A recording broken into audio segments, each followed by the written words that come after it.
Hello, good morning, everybody. Just very quickly, I was just on Twitter, which is basically where I live, and I noticed, I don't know if there were enough people tweeting the hashtag Startup Day Fest, so if you wouldn't mind indulging me just for 1 second, could you guys just wave, maybe? Say, good morning, Tartu. Okay, cool. So, I just tweeted something along the lines of what a beautiful crowd, especially the person who just retweeted this. So if you want to, go give that some love online, maybe we can be trending. So I just wanted to talk to you guys this morning about predicting the successful startup of tomorrow. And this is a series that I'm going to be giving over the course of this year, in part because for my Future Proof podcast, what I'm doing is speaking to the innovators who are really making major inroads into the disruptive companies, the disruptive innovations that are going to be powering the next 20 years, really. And I wanted to just very quickly tell you, so this is going to be very, very simple. We're just going to run through in about 20 minutes or so every single major disruptive reason that you might succeed or fail. Because quick show of hands, how many people here are involved in one way or another in a startup? Okay, so I'm picking the right audience here to talk to about this. So just quickly, when we're talking about startups, there are 30.7 million small businesses in the US, of course, in 2019. And when we're thinking about small business versus startup, I think that it's important to understand they're not exactly the same thing, right? Small businesses aren't actually startups, and a lot of people say that they have two entirely different definitions. I like to think of it as there's a bit of a continuum here, okay? And if you look at this, you can say that there's a pure small business and a pure startup. And it's very, very rare that you have something that reflects entirely one model or the other. In reality, we're all kind of in between. A small business is just trying to stay afloat. A startup is trying to do something very disruptive and maybe saying that they're not going to have they're not going to be profitable for another 13 years, but once they are, they can be a multi-billion-dollar business every year. So it's a very different model. Only 50% of businesses with employees survive the past, beyond 5 years in the US. These numbers are actually pretty similar in a number of different markets. And more than 78% of these small businesses and startups report profits. And that's why people are willing to deal with the long hours and the fact that they don't necessarily have the best possible chances of success overall. If you look at it, it's actually very, very difficult to have a successful exit. In fact, in this CB Insights study, what you see is about 1% of these companies, they wind up being essentially viable and have really amazing exits in the long term and become unicorns and become valued at $1 billion plus. So the odds are against you, right? And that's why I think it's important to go into why startups fail and to really talk about that. So since 2014, CB Insights, the company I mentioned before, they developed a methodology, and I think it's a really good one, to be looking at what are all the different reasons that startups might fail. And then if you inverse those, then you can start to think about some of the reasons why a startup might be viable over the long term, So I'm going to start with number one, and then we're going to go down and look at all of the major reasons that startups do fail. I think one of them is no market need. Now, this might seem to be a little bit obvious, right? Before you're going to be spending 80 hours a week on your startup idea, try to think whether or not the market actually needs it. And it's a little bit easier said than done, because in reality, we all get very, very close to the idea that we're trying to promote. And because of that, we might not necessarily vet it enough. We might not speak to enough people and try to understand exactly why our startup idea might be viable or might not be. Now, if you look at the global unicorns, and this is what I think is a very interesting and informative slide, because we're able to look to see what are the companies that are the most valuable worldwide. And unicorns, are just basically the private companies that have the valuations over $1 billion USD.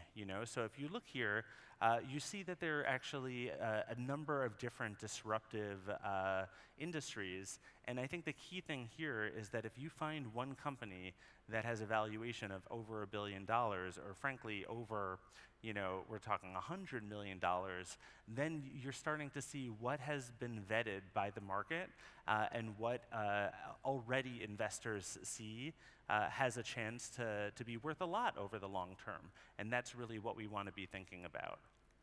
Now, I think running out of cash is obviously tied to funding. It's not exactly the same thing, right? Because even if you have, $50 million of funding, great if you have it, but you actually have to pay the bills.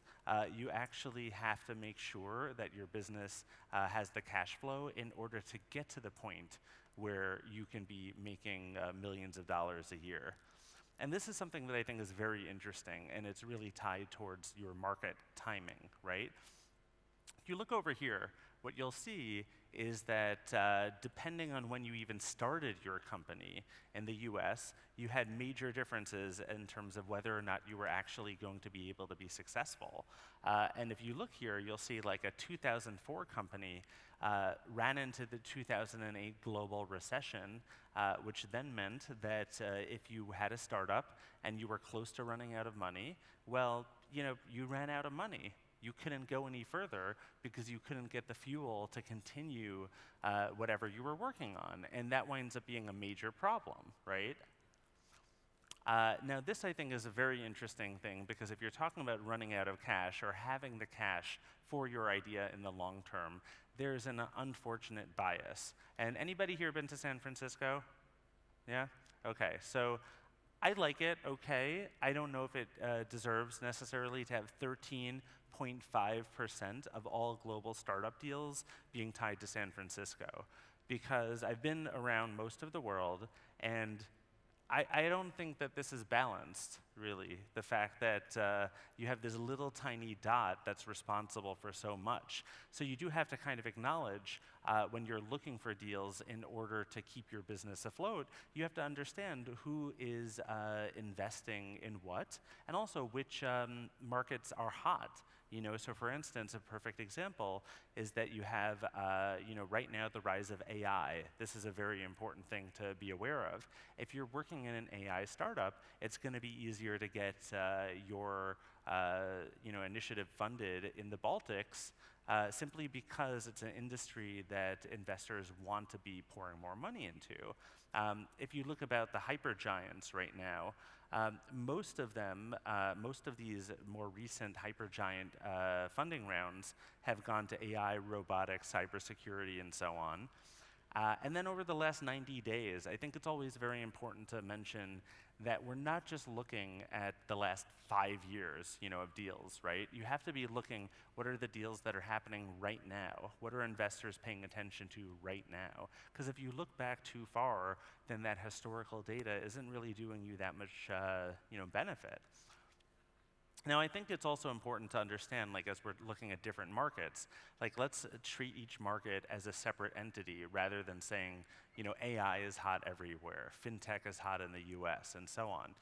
Because right now, when you look at Europe, you see that you've got 19 billion in euros in the first half of 2019 that have gone into tech investment. That's a major number. That is the previous record. It broke the previous record, and it continues to go on up. You have these mega rounds, 100 million euros or more. Those types of mega rounds went up by 26% and 45% in the first 2 quarters of last year.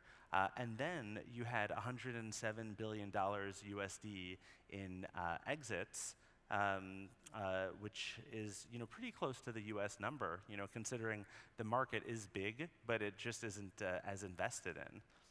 And yet it looks like, honestly, Europe right now is lagging.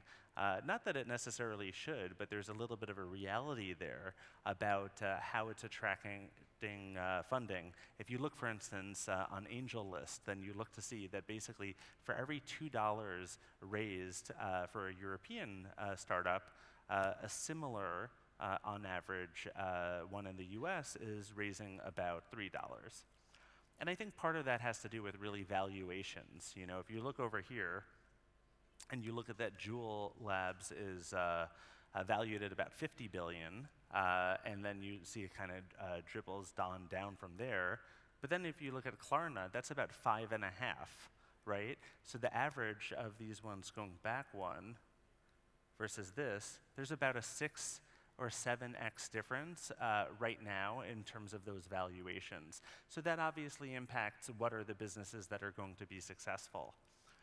So going on for some of the team reasons that a company might not necessarily be viable over the long term is if you don't have the right team. And again, some of these things are, we intuitively know it, but how many people pick a co-founder because you just like them and you went to school with them without thinking, do your personalities match? Are you actually leveraging one another's skills and working together harmoniously? Putting together the right team was cited as the number 3 reason for companies that didn't wind up becoming viable in the long term, which I think is very interesting. This is one of the top reasons. And I think also, frankly, part of it is it's not just starting out with the right team, it's, recruiting people is very difficult. For US small businesses, and I've seen statistics that indicate that regardless of where you're going to be, particularly if there's a lot of engineering in the type of company that you're involved in, then it becomes very difficult because engineering talent can be very, very difficult to keep on. Some other interesting hiring statistics, and I think that this is an important thing for us to all note. You have a lot of rise of greater equality from a gender perspective in the workplace. This is across markets. This is most likely a good thing, but there's not enough data to support whether or not it's a positive and makes you more likely to succeed, from a gender perspective. But overall, diversity has been proven to actually be very valuable if you're trying to be a successful startup. Now, some of the other important reasons. So getting outcompeted. And I think that this is something that a lot of the startups that I've advised and a lot of the people that I've interviewed for my books and the podcast, they've really talked about the fact that getting outcompeted has been one of the number 1 things that has gotten in their way. And it's not a matter that anybody starts out and says, oh, sure, I'm going to compete, but I'm not going to pay attention to their competitors. But the reality is when you're passionate about an idea, you often want to jump into it. You don't necessarily want to spend that much time before you jump into it. And then the reality is you might have an entrenched player, like an Amazon, or you might have an emerging startup that's competing with you that you're not paying as much attention to simply because you're trying to move forward as quickly as possible. And this is one of the number 1 reasons that people have run into problems over the long term with their companies. Pricing and cost issues. Frankly, this is just something where if it's a matter of timing, where if you can't get your costs down at the rate that you're expecting to, this can be an enormous issue. It's better to be conservative on pricing, and I think that everybody starts to be a little bit too optimistic when they're putting together a startup, and they say, sure, this is all going to work out, but the reality is make sure that you have the chance to be successful for the long term. Give yourself more of an opportunity if you're conservative and you say, well, you know what, I think that we're going to be able to raise our prices over time, but we can't do it immediately. To have a poor product. Now, this to me is really at a quintessential, it's an issue that a lot of people have mentioned in their postmortems that I think is essential for us to all acknowledge, which is that if you find the perfect place to be operating in, and you don't have a product that is delivering what people are expecting, then you're going to be dead in the water. And I think a perfect example is, does anybody remember MySpace? I was on MySpace a lot back in the day. And its valuation is, I think, about negative $13 right now. And Facebook is worth, I believe, a little bit more than that, I think. And that's frankly just because it's a matter of delivering a product that's up to the expectations of the market. Sometimes there's a second mover advantage because you're able to see other people fail by not delivering a quality product, and then you go in and then you deliver something that's up to expectations. Needing or basically lacking a business model is one of the top things that people cite. About 17% of startups admitted to not having the proper business model. And I think what that really tells you is if you don't enjoy putting the model together in the first place, if you just like building a product, but you're not thinking enough about the long-term business model, then it makes sense to partner with people, outside consultants, or somebody who just complements you internally, who is going to be having that long-term strategic thinking. And then poor marketing, which I really think is a number of different things rolled up in one, like having not the right marketing strategy or not having the right marketing tactics to actually execute that strategy. These are things that all the time, companies, and a perfect example, you can look back to the VHS tape versus the Betamax tape. You can look in video games to the Sega Genesis versus the Super Nintendo. Often you have sometimes a product that was actually inferior that wound up succeeding in the marketplace simply because somebody else had better marketing efforts. So to actually invest in this, and again, to partner with people who believe in marketing, who know how to execute marketing in case that's not your subject matter expertise, great. That's one thing that you have to do to succeed. Ignoring customers was cited relatively often from startups who didn't wind up being successful.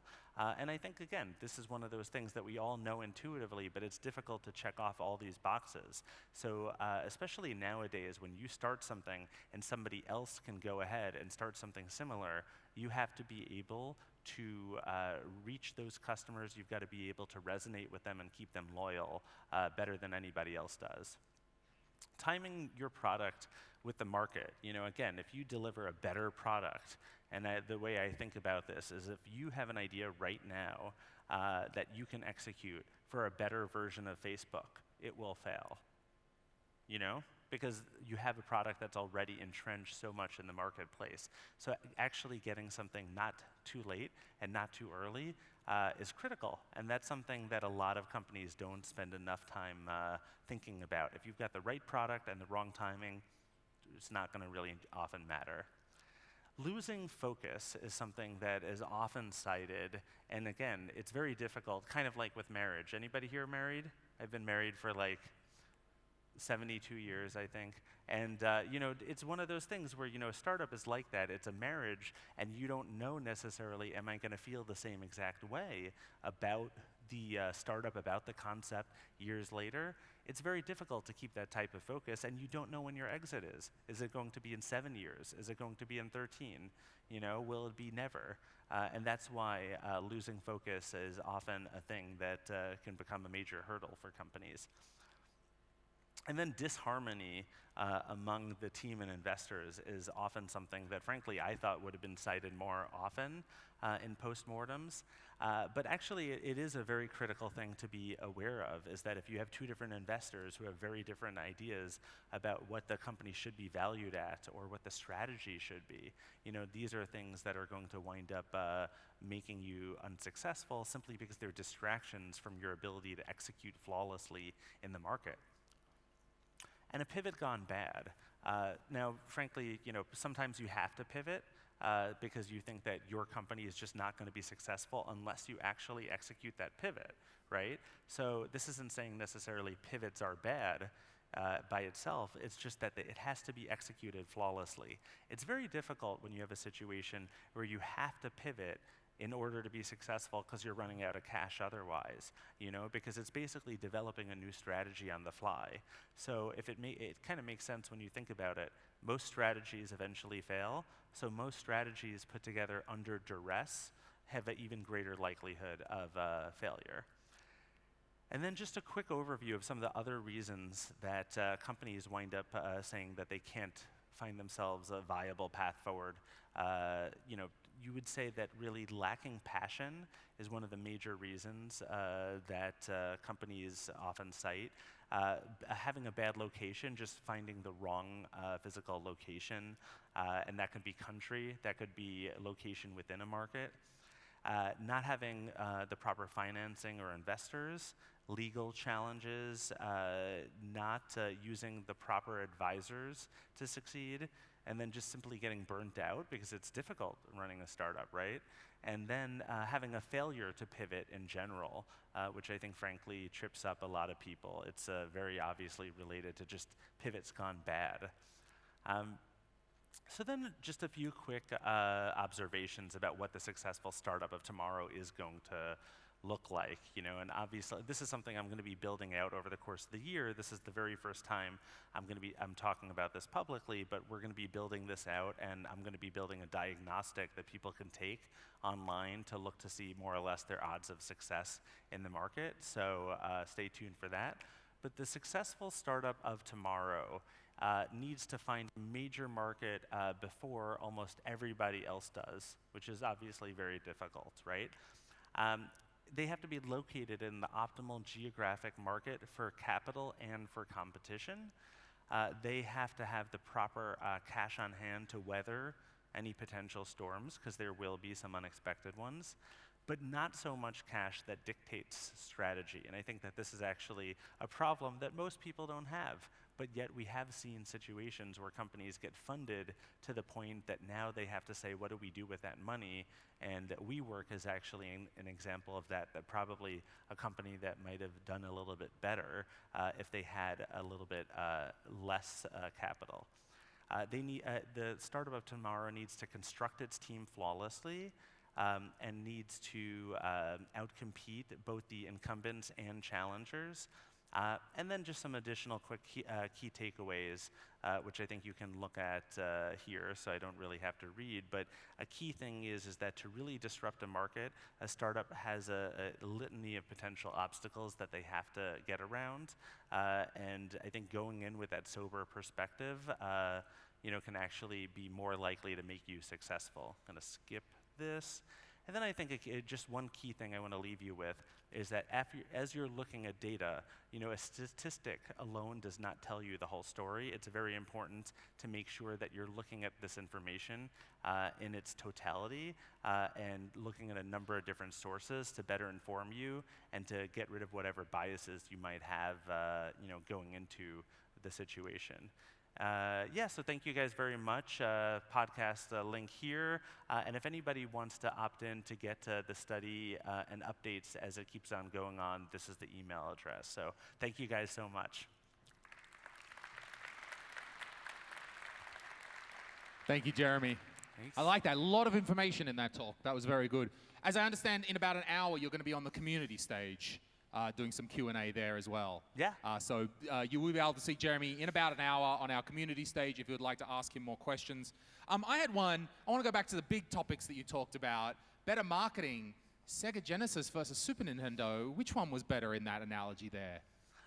So the Sega Genesis, which I had, I tried to get Nintendo, and my folks didn't up my allowance. But the Genesis had better marketing, and from a technical standpoint, it was an inferior product. But because it had better marketing, more people bought it, and then more developers started to build games for it. Super Nintendo sold 49 million units. The Sega Genesis only sold 30 million. I know what I'm talking about here, okay? Eventually, when it launched, though, actually, the Genesis, especially in the States, wound up taking a greater percentage of the... Sega does what Nintendo don't. That's the marketing campaign. See, I'm focusing on the big... Okay, fine. All right. Let's get to a real question then. Sorry. One question that's very important to all of us. I mean, diversity in... You spoke of the advantage of diversity. But I think it's very unsure for some people how to get diversity if we don't have it. And I think people are often confused, like, do we have to? Is there a quota I should fill? Should they force it in? Can you talk about the balance that you need to find between thinking, okay, we're a bunch of 5 white guys, but we're pretty good. Do we need to change that beyond forcing that? Can you talk about that? Yeah, and I'll tell you, this is like maybe a controversial, answer, but when I started my previous agency, Firebrand Group, we were 7 people. It was me and then 6 women. So people said, well, we have to hire a guy, for our next employee. And I'm like, but our margins are so small. Like, let's actually hire the best person for the job. Sure. Let's get a lot of people in. They wound up hiring a very attractive guy who I think everybody had a crush on besides me. And it didn't work out, and I learned a lesson, which is that diversity is very important, but especially if you're a small business, you have to be factoring in a number of different things. You can't be hiring people just because they bring diversity. Is it a great tiebreaker? I think so, and I think the data kind of bears that out. That's interesting, because I had exactly the same situation about 8 months ago when I had to hire my company, I manage stand-up comedians, and in my admin team, it was women, all women. And for the first time, I hired a guy, and I was nervous as hell about how am I going to manage a guy? Things are going to be different. Has that changed? What does it do? Turns out, same. There was no difference. I don't know what the hell I was worried about, but I think that's probably the good way to have that. If you're overrepresented, to actually roll in some men, not too bad. Yeah. Okay, very good. Just coming back to another point as well that was interesting, talking about fintechs, do you think there's real ability for fintechs to exist on their own in the market, or will they always somehow exist in the shadow of a larger bank? Yeah, I think it's a really good question, and I think that for fintech, generally speaking, you have to think about what partnerships do they have to put together in order to be viable over the long term. Are they within the shadow of existing institutions? To an extent, but I think a lot of it really has to do with, do they build the partnerships with those larger institutions that allow them to be viable? Generally speaking, if you can build the right proper alliances as a fintech pure, standalone player, then you're giving these larger institutions some insight into who you are as a platform, and then they potentially even wind up acquiring you in the long term. So, which is often what startup founders want in the end. So it is one of those things. We will maybe not always exist in the shadow, but it's certainly, you've got to make the maneuvers around the larger work. You can't just take on a bank, right? You're going to have to partner. You're going to have to play nice with the existing field if you want to make something in that field. Yeah, exactly. And I think that's a very good way of saying that. Nice. All right, very good. Please, one more round of applause for Jeremy Goldman. Thank you, sir.